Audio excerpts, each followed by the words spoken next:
This week we have so much cozy news to cover.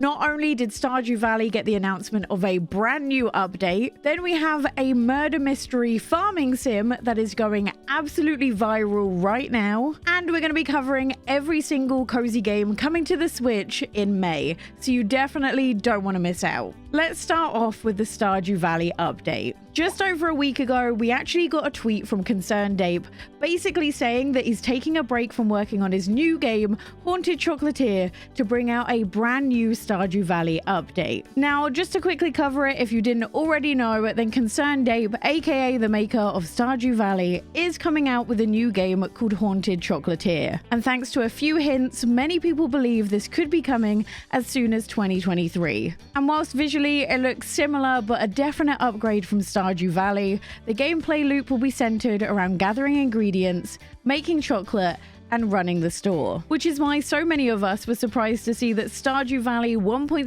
update might be coming kinda soon. Now at this moment in time, we don't know a whole lot about the update.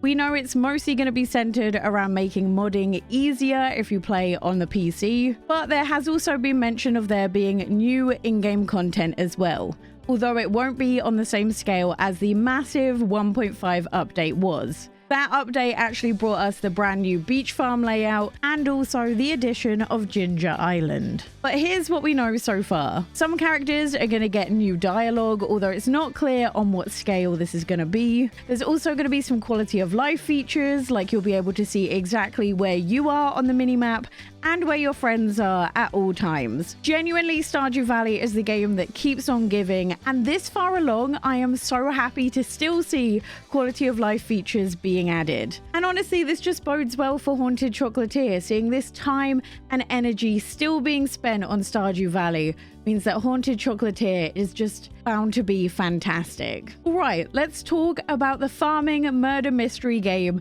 called Grave Seasons.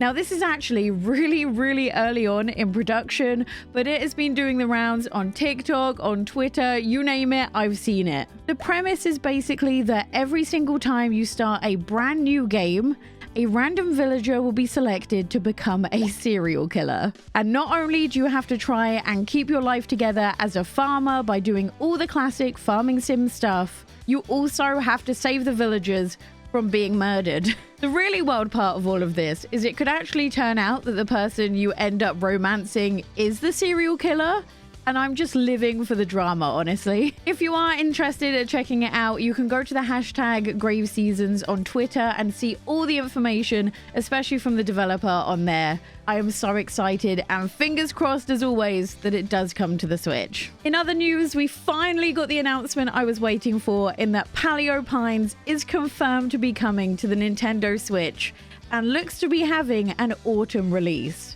If you don't know, Paleo Pines is an adorable farming sim where you use dinosaurs to help you farm. And you can even ride the dinosaurs around the entire village if you want to. I genuinely didn't know farming sims were missing dinosaurs until I saw this game, so I'm very excited that it's coming surprisingly soon. Now, if you're a lover of tarot cards, you might be very interested in the recent game announcement. This just randomly got recommended to me on YouTube, but this was the announcement trailer of a game called Cosmic Wheel Sisterhood. This game tells the story of identity, community, and personal responsibility in a thought-provoking narrative adventure. You play as Fortuna, a witch living exiled on an asteroid who forms a pact with a forbidden creature in the hope of regaining her freedom. This allows you to reconnect with your witch friends after a 200-year-long exile, but also come across new witches, allowing you to use the tarot cards you created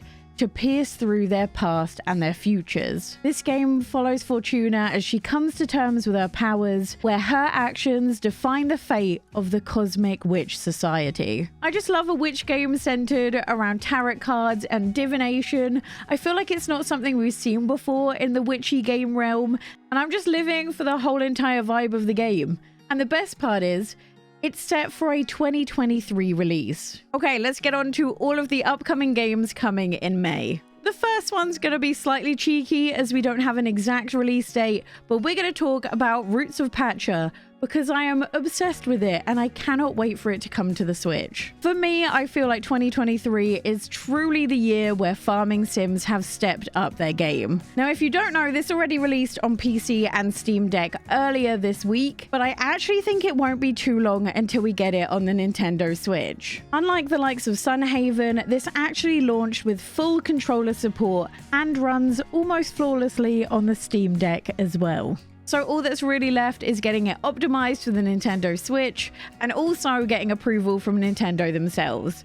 So my speculation is it will be either late May or June sometime. I don't think we'll be waiting too long. Let me know if you want a review on it, but the premise is that you start the game as a part of a prehistoric clan. So it's definitely not your bog standard farming sim. As you contribute to the clan, different members will come up with inventions that will help you progress in the farming world. So for example, at the start of the game, the closest thing you have to a clock is a little diagram with a sun position. But once one of your villagers invents and makes a sundial, suddenly you get a clock and you're able to tell the time. Compared to normal farming sims, this is definitely a lot more slow paced and a lot more chill, but I don't think that's a bad thing. I've genuinely really been enjoying the fact that there's no combat, and I love the whole premise of going and foraging for seeds and also taming each animal you come across to bring them onto your farm. And I'm such a fan of this different progression system. It's really got me to take things at a slower pace, and the story that goes alongside doing all the stuff in the mines, I really do enjoy. I think this is going to be perfect for the Switch. It's a perfect game to play when you're watching something on TV or lying in bed, and I cannot wait to see a release date. Then we have the companion that has released today, and it's currently on sale for just over £4. This is a cinematic gaming experience where you play as an animal in a spiritual realm as you journey on a quest of purpose and fate. As you explore, you'll see visions of the past, present, and future, who guide you in a story of mystery, intrigue, and adventure. It's got over 7 landscapes to explore and a beautiful soundtrack to experience, and makes this touching story of love and family that much better. Now, the story is no way linear, but if you enjoy a journey with a narrative that you get to piece together, then this game will definitely be for you. Another game that released today is Minabo, A Walk Through Life. This is genuinely like nothing I have ever played before, and it's definitely maybe not quite as cozy as I was expecting.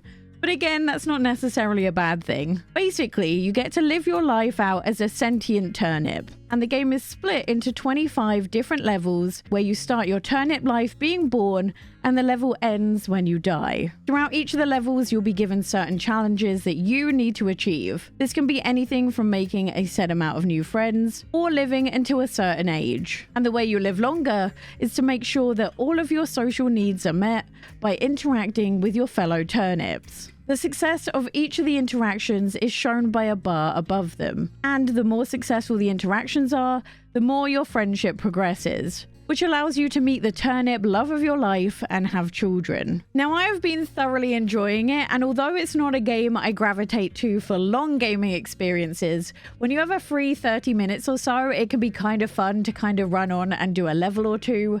That being said, I do want to bring one thing to your attention, as I don't think this game is for everyone. You get to see the entire lifetime of the turnip you play as, and if you've experienced any type of loss in your family, I would probably say to skip the game. So for example, in every level, if you live long enough, you will see your turnip parents grow old in front of you and eventually pass away, no matter how well you do to manage their needs. So just something to bear in mind, as every single time you play a level, you will be going through that. That being said, it's been a really different experience in a really nice way. I love it when indie games do something like this, where they make a game so different, and it's genuinely been a lot of fun to play, especially for the price. Then on May 26th, we have The Shape of Things.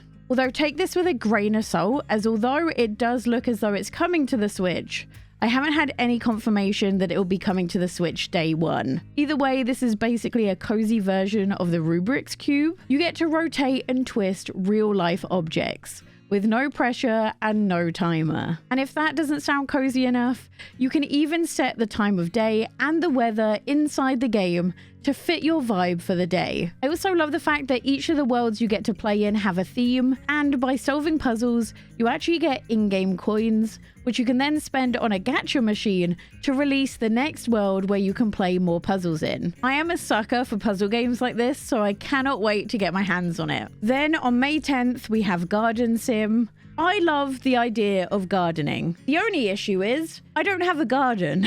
But this game solves that problem as it gives you your own virtual garden where you can plant literally anything from flowers, fruit and vegetables, which you then harvest and sell to not only be able to upgrade your tools, but also to unlock and buy new items to decorate your garden however you want to. They also stress that there's very realistic physics, allowing you to do whatever you want in the game.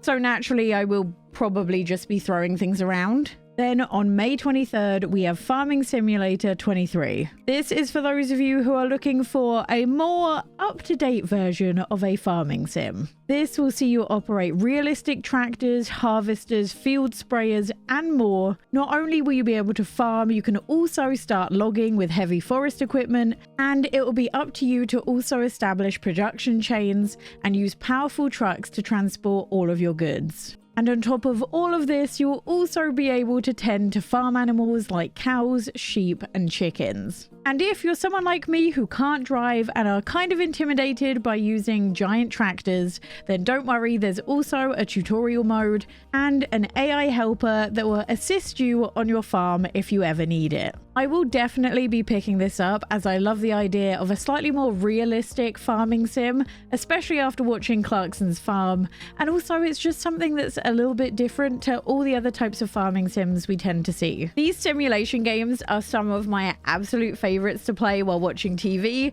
so I cannot wait to add yet another one onto my Switch. Then on May the 12th, we have Zelda, and it's safe to say I'm pretty excited.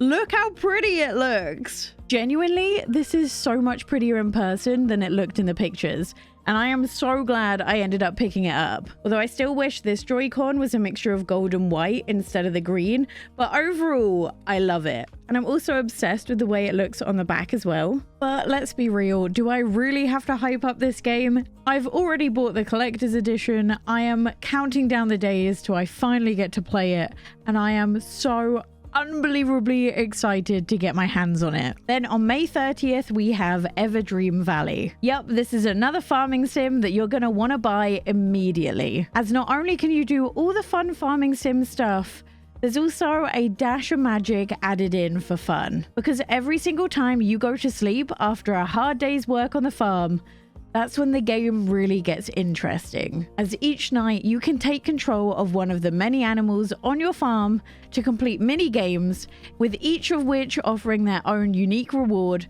that impacts your farm the following day. And the more animals you have unlocked, the more fun adventures you can have at night. So it's a good thing there are plenty of animals to choose from. Not only do you have all the normal farming sim animals, but you also have the addition of boars, magpies, beavers, deer, bugs, and wolves as well, with each of them coming with unique influences for your farm. And if that already isn't enough, you also get to pick between 13 different breeds of dog to join you as a sidekick. And together you get to create an animal paradise and bring life back to the rundown farm. And as always, before I wrap up this video, I just want to point out one game you might have missed. This is called Tin Hearts, and I'm in the process of playing it right now. But I had to mention it as I've heard so little about it this week. In this game, you guide a troop of mysterious tin soldiers through a magical, toy-filled world using a variety of whimsical and inventive contraptions. With over 50 levels to go through, there is plenty of fun to be had, because as you go, you get to unlock powers to control objects in the world